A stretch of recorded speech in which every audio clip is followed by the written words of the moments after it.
in your Algebra 1 book shows how you can obtain information regarding addition and subtraction, as you're going to actually see in a minute. Okay? Just see what we're going to do. Yeah. So the properties that you had in gray share with you the explanations of what we're about to see. Okay? So example 1 refers to what to do when you are combining a positive and a negative number. Okay? I'm not going to do their examples. I'm going to do these. Okay? In a case like this, back when you were in school, in elementary school, it looked like that. But we learned via algebraic addition that adding the opposite is a convenient way to describe subtraction. Anyways, first, what is the difference between the two numbers? Just naked, as they are, between the two numbers. In this case, the difference is 2, right? Then, take or keep the sign of the larger, again, basic, larger number. So the answer is a -2. My 6th graders are being introduced to this. And what I told them is that the bigger number is a bully and it forces the sign on the other one. So anyways, I don't know if that helps. The bigger number is a bully. So that's example 1. Okay? Example 2, well, there's actually a couple things I'm going to do here really quick.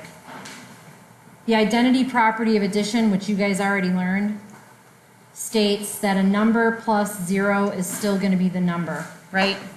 The identity property of addition. So any number added to 0 is still going to be the same number. 3x plus 0 is still 3x.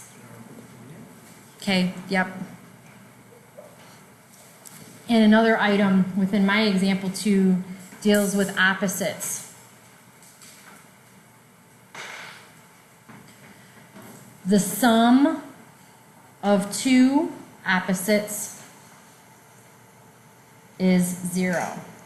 -12 plus +12.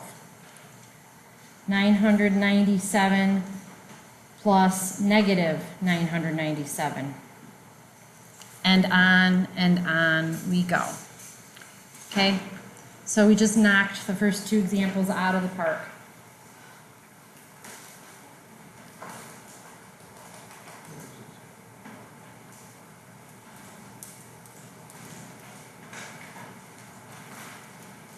Last thing I'm going to share with you is example 3. They share with you the property of the opposites of a sum. I don't find that extremely useful, but I'll explain it nonetheless. I mean, you're going to use it, but you're never going to explain it that way. Property of opposites of a sum.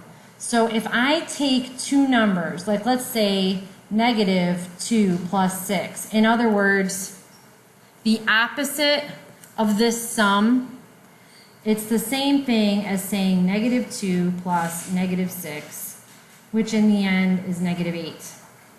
Okay? Rather than going through all this hoopla, you can combine them and flip the sign. That's what property of opposites is illustrating for us. Okay? And if you're confused at all about this, you can definitely use a number line, but I'm not sure any of you will be. How about we combine 2 things that are the same sign? Maybe I have parentheses, maybe I don't. Same sign, add them together and keep the sign. Okay? Two positives added together are still positive, two negatives added together are still negative. Two negatives don't make sense. Amen. Unless you multiply them, then it's strange. That's really all I have for you guys today, and really all I think I need to bother you with. Okay?